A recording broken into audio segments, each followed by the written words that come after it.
All right, well, welcome back. We're just going to continue doing some maintenance stuff and some work on the car here. I don't know if this little clip is going to be before or after the giveaway. I suppose it doesn't matter. But I did get my alternator. So what we're going to do today is a little bit of, I don't know, routine maintenance stuff. I'm going to take out the alternator that's in there and try and figure out some electrical stuff. Basically, you know, the thing's ripping. I love it. So we're going to get that alternator in there, and a couple other little things that I think I'll do here on the Master, just to kind of keep you guys posted on what the progress is. I plan on driving the wheels off of this thing if I can. We don't have that much of 2024 left, so I better enjoy it while I can. So for right now, I'll kind of show you you know, the process of, you know, it's nothing exciting. I mean, it's a 95 Chevy S10 underneath this, but nonetheless, sometimes you got to do the routine stuff. So let's just jump right into that. What do you think, Daisy? You gonna help work on the car? Can you do the alternator for me? Huh? Can you do it for me, Piggy? No? All right, I'll try and figure it out. All right, so a friend of mine was able to pull this diagram for me, and it's for a 95 Chevy S10. So what we've got is we've got our power out to our battery, right? And that goes to the starter and stuff. On this side, there's a little brown wire that comes in. Now, that's, I believe, supposed to get 12 volts to it, so we can, that's basically our exciter wire. So that'll come in to the alternator, and I had tried doing a little jumper to see if we could use that. So that harness comes out of the back of the alternator here. I just ran a little jumper wire to this lug. Now, if the alternator is putting out its power, that should be about 14 point something volts. And I thought we could just use this as the exciter wire, which this is the one that I was running at Ratstock. Either that was a bad idea or that fried the internal regulator, because if you look at the diagram, internal regulator on this particular alternator. So then what I tried is I tried taking this is what comes out of the harness, and we're not getting anything out of this. So there wasn't 12 volts coming in to tell the alternator to turn on. So in other words, the exciter wire was not telling the alternator what to do. So, you know, in the rush of trying to get this all together for Ratstock, somehow maybe that little brown wire, if we look there, you know, it says brown, focus, yep, goes back inside. So we're going to have to trace that back somewhere in there where we've got the ECM and all the rest of the wiring tucked up under the dash. See if we can find a wire that matches the diagram here, and then see if we can get that working, and then hopefully get charging so that we can, you know, put the brand new Reman alternator in there, Ultima, put it in there and see if we can actually charge our battery. So I'm gonna trace down some wires and I will report back to you. All right, updates. So, well, let me just tell you, if you don't have a buddy named Joe, you should get one, because we figured out just by a simple phone call, we were not getting continuity. You can see the little white bit there. That's my heat shrink on that wire. That's the brown one that comes out of that harness. Traced it all the way back to the garbage that's under here, which is all the stock S10 stuff. So we followed it back, took the fuse block out, found it there, found it in the original gauge cluster. When I hooked up the gauge cluster, all of a sudden we were measuring volts here. We weren't doing that before. So check the continuity between the little wire out there, used my jumper wires, found them in here, made sure we had continuity, connected the two of them right there, more shrink wrap. So anyways, now that we've got continuity and we are actually getting 12 volts on the little exciter wire out there, I know that if we replace the alternator, we should be getting 14 volts. So that wasn't terribly exciting for me to work on, and I really don't know that there's a good way to record that. So I didn't. That's why you're just getting the update. So I'm gonna tidy up some of the wires here I will show you, however, the pulling of the alternator, because it is a little bit different when you have Vortec V6 inside of a 1937 Chevy. So quick little project, and hopefully we'll be charging after this. All right, well, this isn't exactly an automotive repair channel or anything like that. I'm just kind of showing you the process that I'm doing here.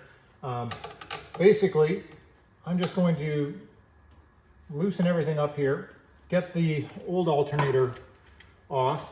We got the new one right here, and we'll throw it in here. It's really not a hard thing to do. There's only a couple bolts holding this together. Of course, safety disclosure, battery's disconnected at the moment, so we shouldn't be causing any zapping of any sort.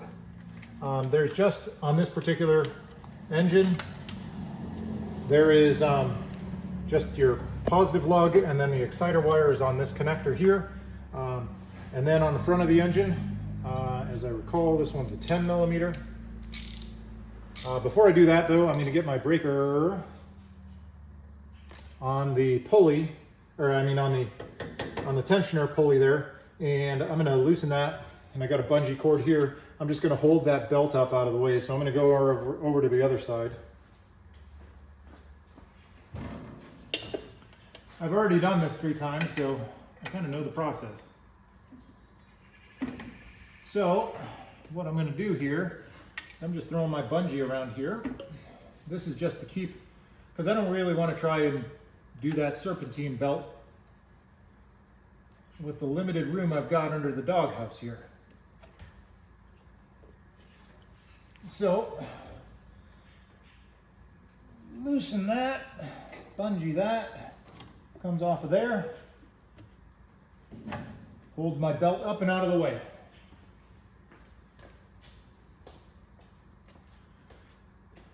Now we'll take the alternator off the front,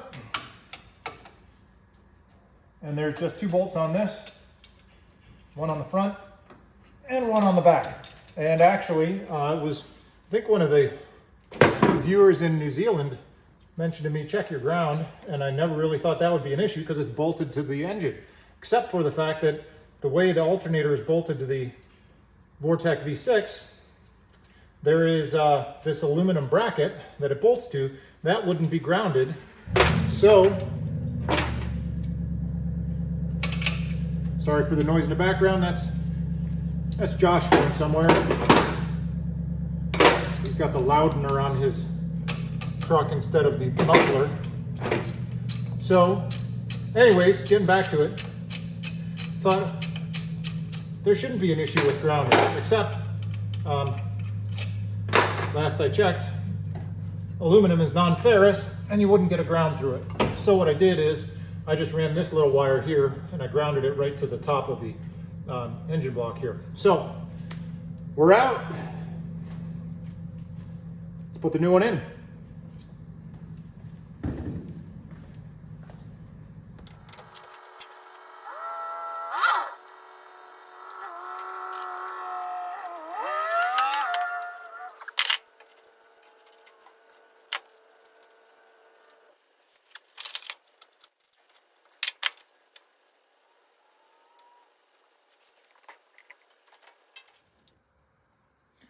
All right, well, new alternator's in. You can see we got the voltmeter there. We're getting 12.5, battery's fully charged.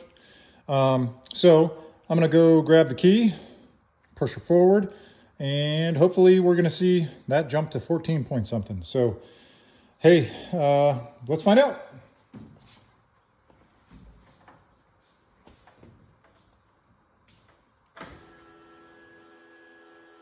All right, keys forward, fuel pump's primed.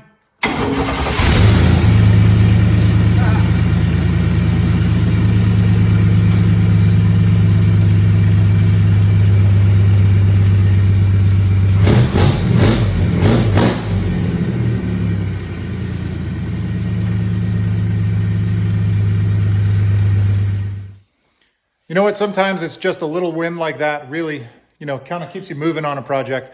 There's a lot of times when it's boring routine stuff that kind of sucks, but hey, you know what's awesome about that? First off, I can drive longer than 3 hours because I found out that the limit for my battery was the half an hour drive from where we stayed for Ratstock to Psycho Silo, and then an hour and a half from there to Davenport. And then we got about an hour into the drive back from Davenport before the battery crapped out on us. So we're charging now. That's a win.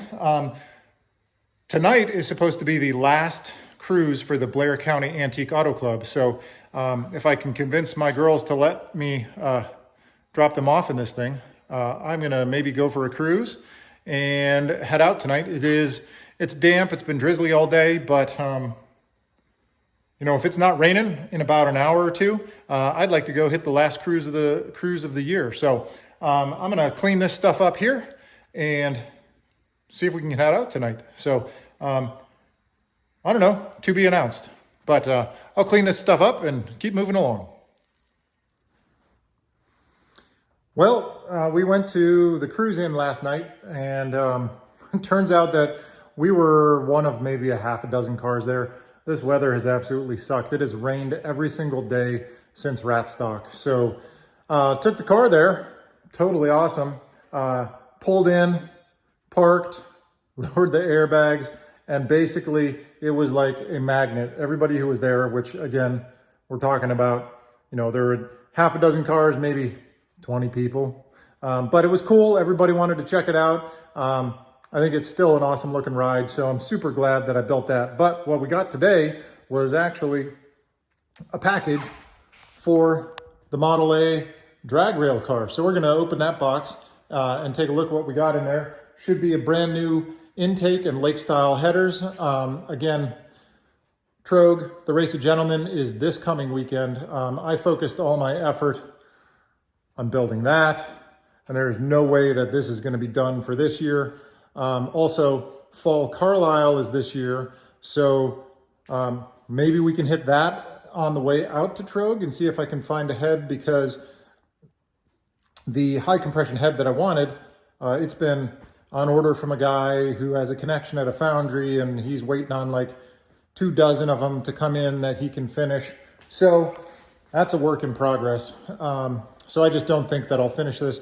Maybe I'll get lucky, I'll find something at Carlisle. Maybe I'll meet somebody at TROG that you know, can hook me up with a head that I can run on this, because from what I've been told, you don't want to run the stock head, you want to run a higher compression head. That determines what distributor you want. So again, you know, me and my firsts got to do everything and make it up as it goes. So let's open the box and we'll take a look at the headers that we got and the lake style headers and the intake. So we'll pop that open now and take a look, and then maybe build ourselves a Model A drag rail car.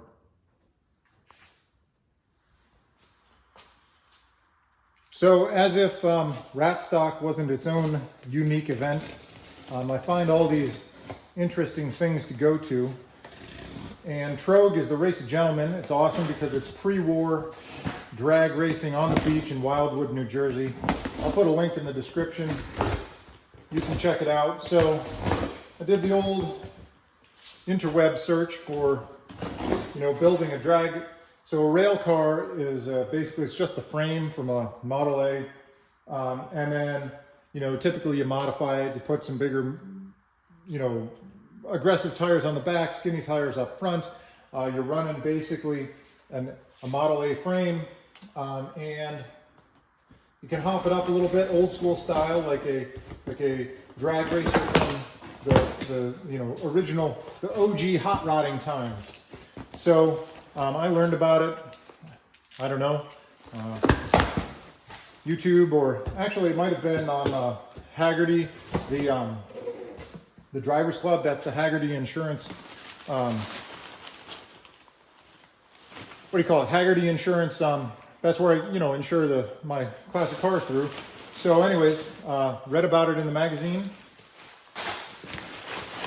and found a guy who actually builds these things. So here we should have an intake made custom for this. So I want to run in the 4-banger class. So it's going to be a Model A with the 4-cylinder. It's a nice looking little intake. Pretty cool. And then lake style header. I think that's going to look and sound pretty badass if I do say so. Pretty cool. So here's a close-up. Guy didn't even send me a real sticker, so I just cut this off the box here. I think you can find that on Facebook or InstaSpace or whatever it is. Got the headers, got the intake, and we're gonna get rid of this stuff over here so that we can, you know, get the carburetor pointing the right direction. Just gonna mock things up for tonight. I think just mess around a little bit. And then, you know, there's a lot more to do. It goes into gear, it goes into neutral. And I have no idea. I have no idea what I'm looking at or doing with this thing. So, as I said, I took this apart before. I took this apart before Spring Carlisle, which is in March. And then obviously we were working on that thing. And that's a lot of months and a lot of work to forget how to put that back together. So interwebs are going to be necessary. But for today, I think I'm just going to unbolt this stuff and see, you know, we'll just throw the bolts in there loosely, kind of get an idea of what it's supposed to look like. So, yeah, we'll just goof off on that for a little bit. All right, well, it is Friday afternoon. Really, I got absolutely nothing accomplished this week. I have no idea how I actually got this thing finished enough to get it to rat stock, because there were 3 volleyball games this week for my daughter, just running around like crazy, back to work, all the things. But today was the first day there was actually sunshine out, so I did get to take it to work. It was pretty cool, got lots of people looking at it and liking it. Actually, at one of the stoplights, this guy came up to the left turn signal, and he got out of his car, ran back to me to ask a bunch of questions about it, and got back in his car before he took off. So anyways, I didn't get much done on this. We're leaving right now to go to TROG. So I'll send some videos and updates of that next week, I think, because that's a really cool event. If you haven't heard of that one, definitely check it out. We'll hopefully get the Model A done for that for next year. Anyways, congratulations again to Peter and winning the flag. And I'm going to sign off for now. I'll post this tonight, but there's really not much that got done, as I said, this week. So we'll hopefully do some more in the future. You know, we got to do things like put that trim piece up front. We got to put the bumpers on, little things here and there, but we are going to definitely finish this. Just need to find like 5 consecutive minutes to work on it. So I'm going to sign off. Everybody have a good weekend, and we'll see you next week. Thanks.